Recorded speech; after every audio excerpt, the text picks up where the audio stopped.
Hello students, I am Rakesh Kumar from Saraswati Vidya मंदिर संबल।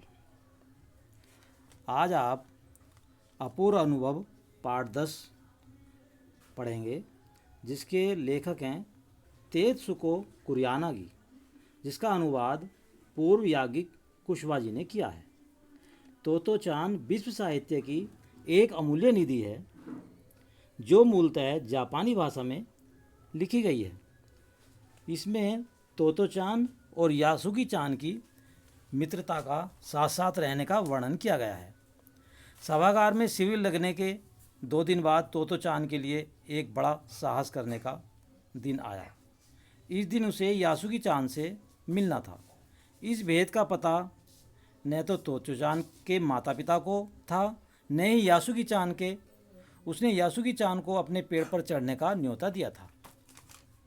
तो मोए में हर एक बच्चा बाग के एक एक पेड़ को अपने खुद के चढ़ने का पेड़ मानता था। तोतोचान का पेड़ मैदान के बाहरी हिस्से में कोहोन बुत्सु जाने वाली सड़क के पास था। बड़ा सा पेड़ था। उसका चढ़ने जाओ तो पैर फिसल फिसल जाते थे। यानी कि एक बड़ा सा पेड़ था, अगर उस पर चढ़ते थे तो पैर फिसल फिसल जाते थे। इस प्रकार से वो कैसे चढ़े? ठीक से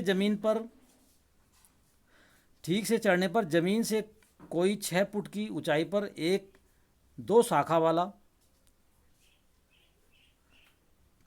जो वृक्ष था, जिसकी 2 शाखाएं थी, बिल्कुल किसी झूले सी आरामदेह जगह थी। तो यह तोतोचान अक्सर खाने की छुट्टी के बाद, यानी कि जब लंच होता है उसके बाद, जब उसे समय मिलता था, तो स्कूल के समय बाद वह ऊपर चढ़ा मिलता, उसी पेड़ पर वो चढ़ जाता। वहाँ से वह सामने दूर तक ऊपर आकाश को या नीचे सड़क पर चलते लोगों को देखा करती थी। बच्चे अपने अपने पेड़ को निजी संपत्ति मानते थे। किसी दूसरे के पेड़ पर चढ़ना हो तो उससे पहले पूरी शिष्टता से माफ़ कीजिए, क्या मैं अंदर आ जाऊं, पूछना पड़ता था। यासुगी चान को पोलियो था, इसलिए वह न तो किसी पेड़ पर चढ़ पाता था और न किसी पेड़ को निजी संपत्ति मानता था। अतः तोचो-चान ने उसे अपने पेड़ पर आमंत्रित किया था, यानी कि अपने पेड़ पर बुलाया कि भाई जिस पर मैं चढ़ता हूँ उस पर आप भी आओ। पर यह बात उन्होंने किसी से नहीं कही, क्योंकि अगर बड़े सुनते तो ज़रूर डांटते। घर में निकलते समय तोतो-चान ने माँ से कहा कि यह यासुगी चान के घर डेनेन चुफू जा रही है। चूँकि वह झूठ बोल रही थी, इसलिए उसने माँ की आंखों में नहीं झांका। वह अपनी नज़रें जूतों के फीतों पर ही गड़ाई रही। राकी उसके पीछे पीछे स्टेशन तक आया। जाने से पहले उसे सच बताए बिना तोतो-चान से रहा नहीं गया। मैं यासुगी चान को अपने पेड़ पर चढ़ने देने वाली हूँ, उसने बताया। तब तोतो-चान स्कूल पहुँची तो रेल पास उसके गले के आसपास हवा में उड़ रहा था। यासुगी चान उसे मैदान में क्यारियों के पास मिला। गर्मी की छुट्टियों के कारण सब सूना पड़ा था, यानी गर्मी की छुट्टियों में सब सूना पड़ा था, क्योंकि गर्मी ज़्यादा होती है और छुट्टी भी हो जाती है गर्मी की छुट्टियों में। यासुगी चान उससे कुल जमा 1 ही वर्ष बड़ा था, यानी कि यासुगी चान उससे 1 वर्ष बड़ा था। पर तोतो-चान को वह अपने से बहुत बड़ा लगता था। जैसे ही यासुगी चान ने तोतो-चान को देखा, वह पैर घसीटता हुआ उसकी ओर बढ़ा, क्योंकि उससे तो पोलियो था। वह पैर घसीटता हुआ अपनी ओर उसकी ओर बढ़ा। उसके हाथ अपनी चाल को स्थिर करने के लिए दोनों ओर फैले हुए थे। तोतो-चान उत्तेजित थी। वह दोनों आज कुछ ऐसे करने वाले थे जिसका भेद किसी को भी पता न था। वह उल्लास में ठिठियाकर हंसने लगी, यानी वह इतने प्रसन्न थी कि वो हंसने लगी। यासुगी चान भी हंसने लगा। यासुगी चान भी हंसने लगा। जब वो हंसने लगी तो तोतो-चान यासुगी चान को अपने पेड़ की ओर ले गई और उसके बाद वह चौकीदार के छप्पर की ओर भागी। जैसे उसने रात को ही तय कर लिया, वहाँ से एक सीढ़ी घसीटती हुई लाई।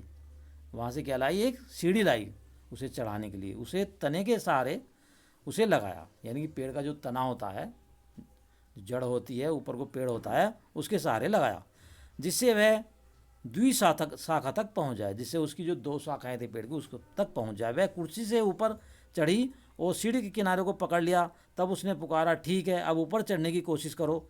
यासुगी चान के हाथ पैर इतने कमज़ोर थे कि वह पहली सीढ़ी पर भी बिना सहारे के चढ़ नहीं पाती थी। इस पर तोतो-चान नीचे उतर आई और यासुकी चान को पीछे से धकेलने लगी, यानी कि जैसे बच्चे पीछे से धकेलते हैं चढ़ाने के लिए, इस प्रकार से वो धकेलने लगी। पर तोतो चान थी छोटी और नाजुक सी, उससे अधिक सहायता क्या करती। यासुकी चान ने अपना पैर सीढ़ी पर से हटा लिया और हताशा से सिर झुकाकर खड़ा हो गया। तोतो चान को पहली बार लगा कि काम उतना आसान नहीं है जितना वह सोचे बैठी थी। अब क्या करे वह। यासुकी चान उसके पेड़ पर चढ़े, वह उसकी हार्दिक इच्छा थी। यासुकी चान के मन में भी उत्साह था। वह उसके सामने गई। उसका लटका चेहरा इतना उदास था कि वह तोतो चान को उसे हंसाने के लिए गाल फुलाकर तरह तरह के चेहरे बनाने लगी। यानी कि वो इतनी हताश हो गई कि भी अब इससे नहीं चढ़ा जाने का, इस प्रकार से वो इतना हताश हो गया। तो उसने उसे हंसाने के लिए तरह तरह के अपने मुंह के जो है वाइब्रेशन किए। ठहरो, एक बात सूझी है। वह फिर चौकीदार के छप्पर की ओर दौड़ी और हर एक चीज़ उलट पुलट कर देखने लगी। अब आप देख रहे हैं ये किस प्रकार से तोतो चान और यासुकी चान पेड़ पर चढ़ने की कोशिश कर रहे हैं। ठीक है नहीं, आप चित्र में देख रहे हैं सब। आखिर उसे एक तिपाई सीढ़ी मिली जिसे थामे रहना भी जरूरी नहीं था। वह तिपाई सीढ़ी को घसीट कर ले आई तो अपनी शक्ति पर हैरान होने लगी। तिपाई की ऊपरी सीढ़ी दूसरी शाखा तक पहुंच रही थी। देखो, अब डरना मत, उसने बड़ी बहन की सी आवाज़ में कहा।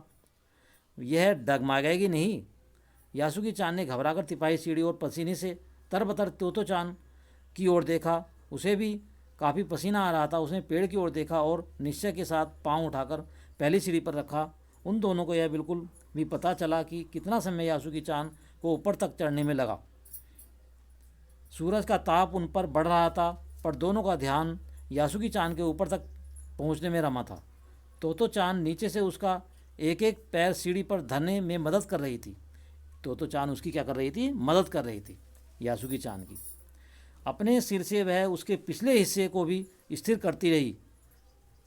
उस यासुकी चान पूरी शक्ति के साथ जूझ रहा था और आखिर वह ऊपर पहुंच गया। देखो, यासुकी चान आखिर ऊपर पहुंच गया। आप चित्र में देख रहे हैं कितनी मेहनत की है इन दोनों ने। आखिर यासुकी चान को ऊपर जो है पहुंचा ही दिया। हुर्रे! पर उसे अचानक सारी मेहनत बेकार लगने लगी। तोतो चान तो सीढ़ी पर से छलांग लगाकर दूसरी शाखा पर पहुंच गई, पर यासुकी चान को सीढ़ी से पैर पर लाने की हर कोशिश बेकार रही। यासुकी चान सीढ़ी थामे तोतो चान की ओर ताकने लगा। तोतो चान की रुलाई छूटने को हुई।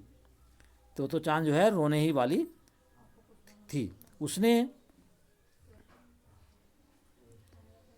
चाहा कि यासुकी चान को अपने पेड़ पर आमंत्रित कर तमाम नई नई चीज़ें दिखाएं। यानी इसने काफ़ी प्रयास किया कि नई नई चीज़ें दिखाएं, पर वह रोई नहीं। उसे डर था कि उसने रोने पर यासुकी चान भी रो पड़ेगा। उसे ये डर था कि अगर मैं रोने लगी तो यासुकी चान भी रोने लगेगा। यासुकी चान का पोलियो से पिचकी और अकड़ी उंगलियों वाला हाथ अपने हाथ में थाम लिया।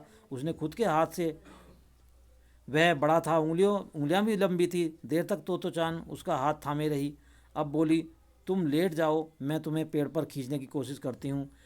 उस समय द्विशाखा पर बड़ी तोतो चान द्वारा यासुकी चान को पेड़ की ओर खींचते हुए अगर कोई बड़ा देखता तो वह जरूर डर के मारे चीख उठता।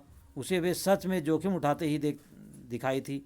पर यासुकी चान को तोतो चान पर पूरा भरोसा था और वह खुद भी यासुकी चान के लिए भारी खतरा उठा रही थी। अपने नन्हे नन्हे हाथों से वह पूरी ताकत से यासुकी चान को खींचने लगी। बादल का एक बड़ा टुकड़ा बीच बीच में छाया करके उन्हें कड़कती धूप से बचा रहा था, क्योंकि देखो प्रकृति भी इस तरह से सहायता करती है। बादल आ रहा था और छाया हो रही थी। काफ़ी मेहनत के बाद दोनों आमने सामने पेड़ की द्विशाखा पर बैठे थे।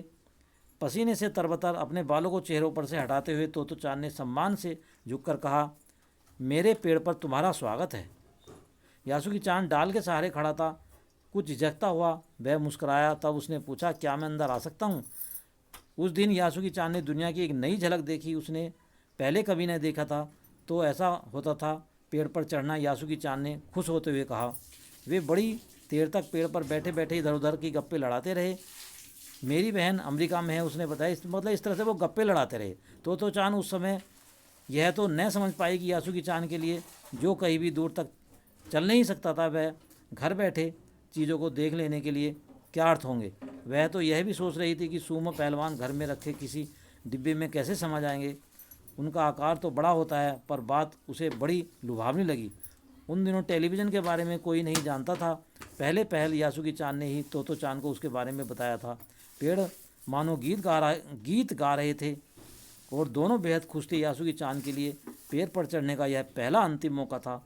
इस प्रकार से दोनों ने किस प्रकार से एक दूसरे की सहायता करके यानी कि पेड़ पर चढ़ा दिया। और इसके जो है यासुकी चान के लिए पेड़ पर चढ़ने का यह पहला मौका था।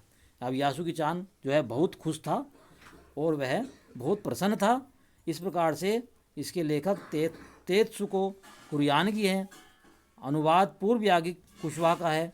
इस प्रकार से आपने इसे ठीक प्रकार से समझा होगा और आप इसे ठीक प्रकार से समझ लें। जय हिंद।